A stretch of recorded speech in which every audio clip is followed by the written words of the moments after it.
Kita nak main tanya pasangan sejoli ni, Mai ke The Fat Burger ni, main makan burger apa? Abang nama apa dulu? Nama lu? Nama Farid. Farid Kamil? Farid. Farid ha? Ya, akak nama apa kak? Amanina. So ni first time main The Fat Burger ke? Dah biasa main dah bang? First time. Ya. Untuk akak first time juga? First time juga. Main dari mana? Dari Kedah lah. Kedah belah mana? Tapi kerja nilai. Kerja di Sembilan Nilai? lah. Kampung Kedah. So abang asal Kedah ha? Untuk akak kita asal Kedah juga? Kelantan. Akak orang Kelantan. Lagu Aben duk tengah viral tu. Makan hari ni sebab apa tak aku nak main interview dia apa? Tengok makan burger apa? Akak makan burger apa? Short rib. Short rib burger abang. Abang makan burger apa?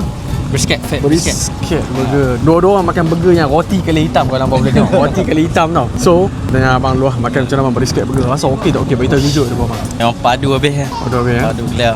Alhamdulillah. Untuk brisket Sedap. semua lembut tak? Kau dia main liat ke? Puas hati. Memang puas hati lah. Puas hati lah. Sekali gigit tu, uish. Ngam ah. Ngam Cina. terus. Tak. Kau kita makan ribs burger macam mana kau? Memang puas hati sebab lembut sangat. Sangat lembut lah. Sangat lembut.